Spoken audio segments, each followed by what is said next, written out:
नमस्कार, आप देख रहे हैं आर्यन न्यूज। मैं हूं आपके साथ पल्लवी सिंह। पूरा उत्तर भारत शीतलहर की चपेट में है। राजधानी दिल्ली में रविवार को इस मौसम का सबसे ठंडा दिन रहा और कश्मीर, हिमाचल, उत्तराखंड जैसे पहाड़ी राज्यों ही नहीं बल्कि राजस्थान और एमपी भी कड़ाके की ठंड से हाल बेहाल है और आने वाले 3 दिनों तक राहत मिलने के आसार भी नहीं नजर आ रहे। दरअसल पहाड़ों पर हो रही जमकर बर्फबारी और पिछले सारे कई रिकॉर्ड्स अब टूट गए हैं। मौसम ने ऐसे हैरान करने वाली करवट ली है कि लोगों के होश उड़ गए हैं और 19 दिसंबर की रात को दिल्ली में 3.4 डिग्री तापमान दर्ज किया गया। क्या कुछ मौजूदा हालात इस वक्त हैं और लोगों पर ठंड का कैसा असर देखने को मिल रहा है, इसकी अहम जानकारी के लिए हमारे साथ जुड़ चुके हैं पप्पू यादव, हमारे संवाददाता। उन्हीं से जानते हैं क्या कुछ जमीनी हकीकत सामने निकल कर आ रही है। पप्पू, क्या कुछ हालात इस वक्त वहां पे बने हुए हैं कड़ाके की सर्दी को देखते हुए? जी पल्लवी जी, हम आपको बता देना चाहते हैं जिस प्रकार से छत्तीसगढ़ में ठंड के हालात इतने बिगड़ गए हैं कि इतने बढ़ रहे हैं कि लोगों का बाहर निकलना बड़ा मुश्किल हो जा रहा है। ठंड इतने बेकाबू है कि लोग यहाँ 11-12 बजे के बीच में ही सुबह हो रहे हैं। लगातार मौसम को देखा जाए तो मौसम के सभी तरफ धुंध की बारिश ही हो रही है, उसकी बूंदे नजर आ रही हैं। तो पप्पू यादव, जो लोग सड़कों पर गुजर बसर कर रहे हैं या रैन बसेरों में जिस तरह से गुजर बसर हो रहा है, तो वहां पर क्या कुछ व्यवस्थाएं हैं प्रशासन की तरफ से? प्रशासन की तरफ से अभी प्रकार किसी पास व्यवस्था नहीं, लेकिन जो सड़कों पर गुजर बसर कर रहे हैं वो क्या है, लकड़ की आग जलाकर वहां पर तापमान कर रहे हैं और लगातार पुलिस प्रशासन भी पेट्रोल पार्टी के दौरान गश्त कर रही है और जो सड़कों पर है उन्हें छांव में लिया जा रहा है।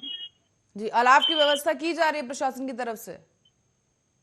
जी, अलाव की व्यवस्था की जाए है प्रशासन की तरफ से। लगातार लोगों को भी समझाई की जाए, अधिक ठंड पड़ गया है, जहाँ तक हो सके गर्म कपड़े का उपयोग करे, कहकर या उनको तो समझाई दिया जा रहा है। जी, और रैन बसेरों का आपसे जानना चाहेंगे पप्पू यादव की क्या कुछ व्यवस्थाएं वहां पर हैं मौजूदा लोगों के लिए, या फिर और कोई नए रैन बसेरे जो है सरकार की तरफ से खोले गए हैं? जी, रैन बसेरा जो अब है उनकी स्थिति तो दयनीय है, लेकिन नए रैन बसेरा अभी सरकार की तरफ से नहीं किसी प्रकार की खोले गए हैं। अच्छा, क्या कुछ स्थितियां या क्या कुछ समस्याएं रैन बसेरों में लोगों की सामने आ रही हैं? रैन बसेरों की इस वक्त सबसे बड़ी समस्या है कि ठंड दिल्ली में इतना बेकाबू हो चुका है कि जिस प्रकार से यहाँ ठंड के जो रफ्तार है उस प्रकार से रैन बसेरों को काफी दिक्कतों का सामना करना पड़ रहा है और ओस की जो बूंदे हुई लगातार उनके ऊपर जो उनको काफी दिक्कतों का सामना करना पड़ रहा है ठंड के कारण।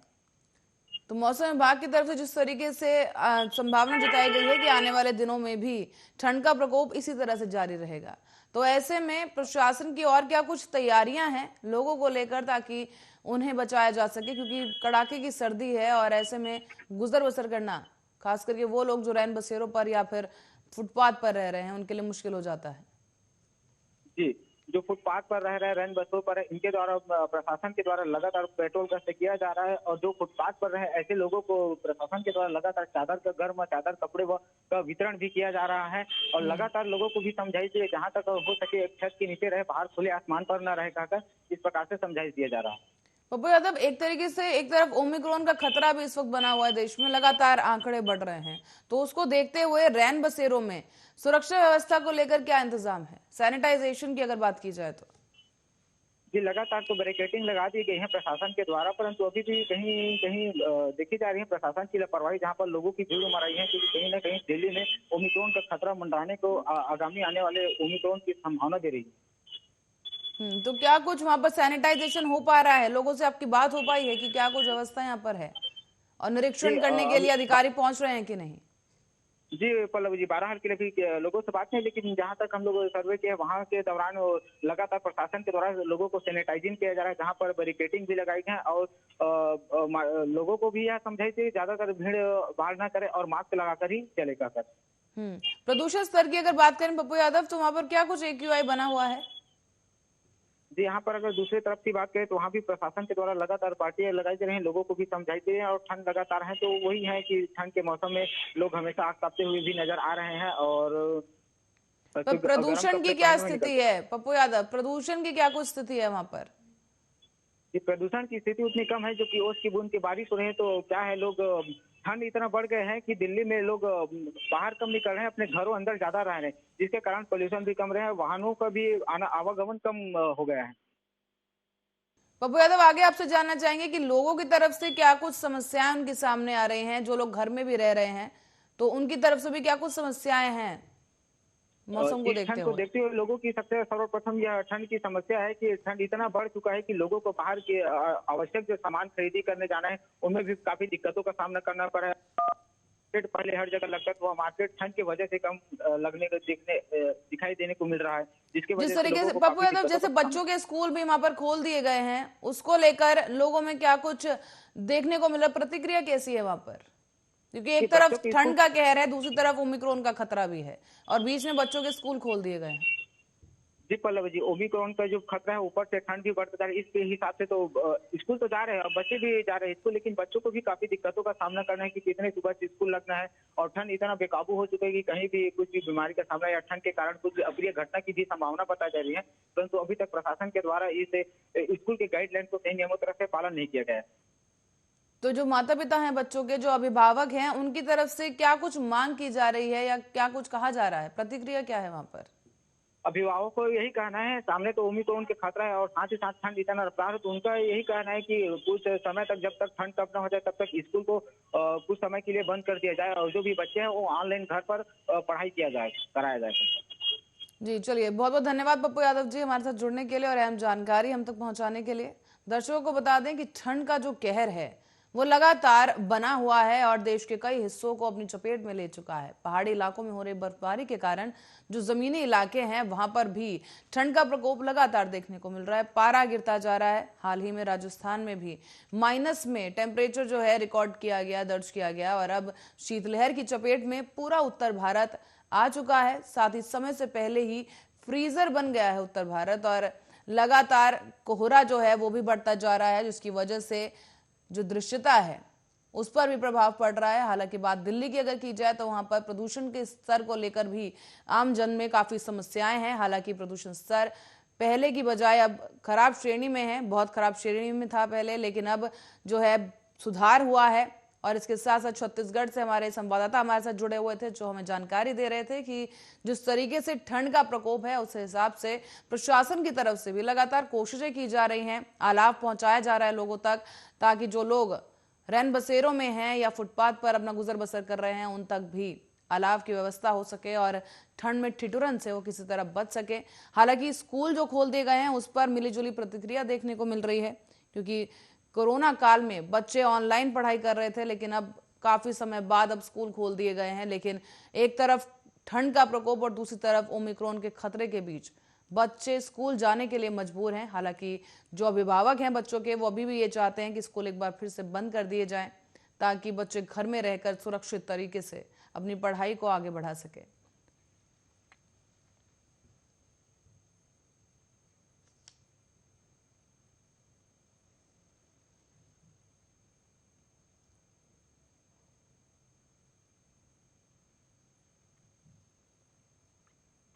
और कोरोना के बढ़ते खतरे के बीच लोगों के मन में वैक्सीन को लेकर सवाल खड़े हो गए हैं। तो वहीं कोरोना के नए वेरिएंट के खतरे के बीच एक राहत की खबर ये भी सामने आई है, जिसमें कोरोना की दोनों डोज ले चुके लोगों में 7 महीने बाद भी 90% एंटीबॉडीज मिली हैं। क्या कुछ खास है इस रिपोर्ट में, आइए समझते हैं।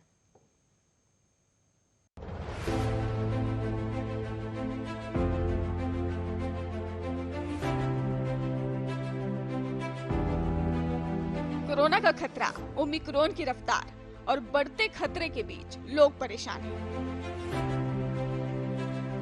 पर हाल ही में पुणे में मौजूद बीजेएमसी और ससन अस्पताल की हालिया रिपोर्ट के बाद उम्मीद दिखाई दे रही है। दरअसल रिपोर्ट के अनुसार कोविशील्ड की 2 खुराक लेने के 3 से 7 महीने बाद भी 500 से ज्यादा स्वास्थ्य कर्मियों में कोविड-19 के खिलाफ उच्च स्तर की सुरक्षा का पता चला है।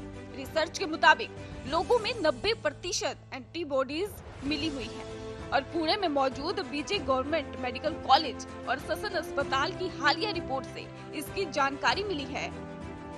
स्टडी के मुताबिक आबादी के एक हिस्से ने अभी तक वैक्सीन का दूसरा डोज नहीं लिया है, तो उनके लिए बूस्टर डोज लेना उचित नहीं है। अध्ययन में ये भी पाया गया है कि 558 स्वास्थ्य कर्मियों जिन्होंने कोविड वैक्सीन की दोनों खुराक ले ली है, उनमें एंटीबॉडी का प्रसार 90% से ज्यादा था।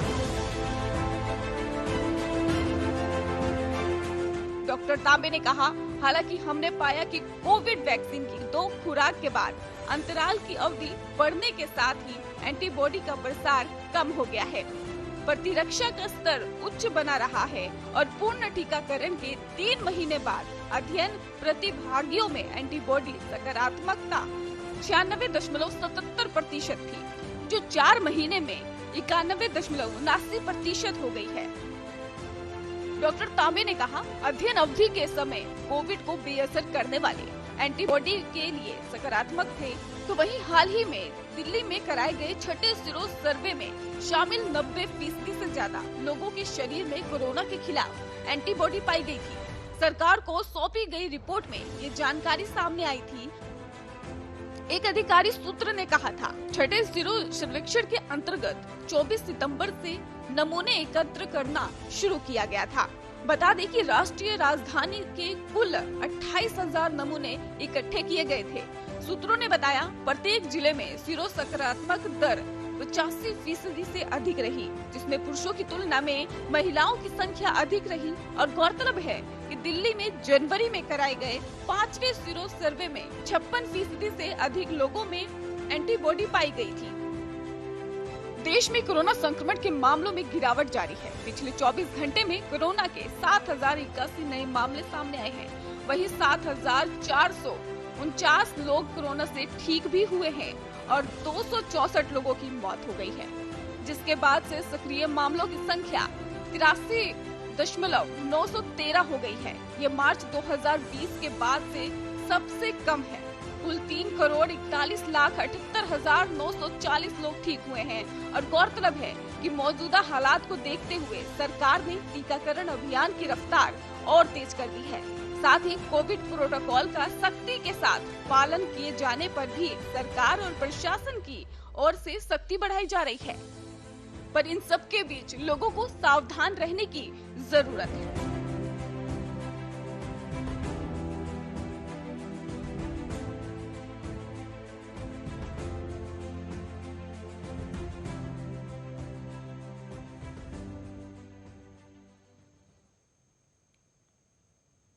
और पाकिस्तान जिस चीन को अपना सदाबहार दोस्त मानता है, वही चीन के छात्रों के बारे में रत्ती भर भी नहीं सोचता।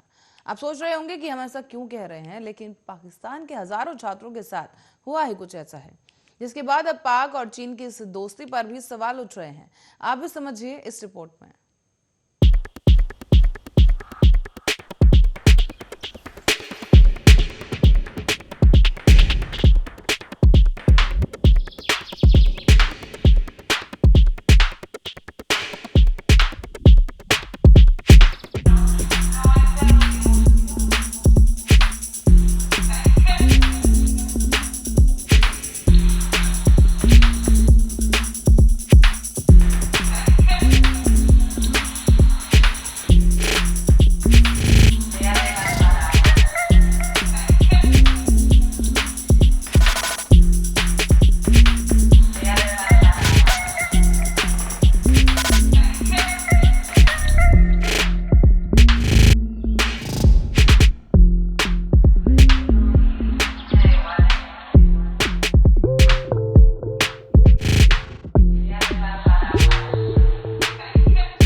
बाकी सभी देशों के छात्रों को अपने अपने कॉलेजों में लौटने की मंजूरी दे दी। वो ये भी बताने को तैयार नहीं कि पाकिस्तान के छात्रों को क्यों नहीं लौटने दिया जा रहा। चीन की यूनिवर्सिटीज में करीब 11,000 पाकिस्तानी छात्र इंजीनियरिंग, जबकि लगभग 7,000 मेडिकल स्टूडेंट्स हैं। पाकिस्तान की सरकार ऑनलाइन मेडिकल डिग्री को मान्यता नहीं देती, इसे गैर कानूनी करार दिया जाता है। इसकी वजह यह है कि मुल्क में ऑनलाइन कोर्सेज की वाली डिग्री आसानी से मिल जाती है। दूसरी तरफ चीन ने साफ कर दिया है कि वो ऑनलाइन कोर्स ही कराएगा और इसी के आधार पर डिग्री दी जाएगी। बीजिंग में मेडिकल कोर्स कर रही अरुषा खान ने कहा है कि हम नहीं जानते कि आखिर हमारे साथ आगे होने का वाला है, सिर्फ अंधेरा नजर आ रहा। कर्ज लेकर पढ़ाई कर रही थी, अब जाने क्या होगा। पाकिस्तानी छात्र और उनके पेरेंट्स रोज विदेश मंत्रालय और चीनी एम्बेसी के सामने प्रदर्शन कर रहे हैं, लेकिन उनकी कोई सुनवाई नहीं हो रही। जब ये स्टूडेंट्स बीजिंग में मौजूद पाकिस्तानी एम्बेसी को सोशल मीडिया के जरिए मैसेज करते हैं तो एम्बेसी इनके अकाउंट्स ही ब्लॉक कर देती है। जब ये छात्र इस्लामाबाद में चीनी एम्बेसी को मेल करते हैं तो उनके मेल्स का जवाब नहीं दिया जाता। पिछले दिनों पाकिस्तान की संसद में भी मुद्दा उठा। जैसे ही एक सांसद ने इस पर सवाल पूछा तो विदेश मंत्री शाह महमूद कुरैशी ने कहा, इस तरह के मसले एक दिन में हल नहीं होते, कोशिश चाहिए।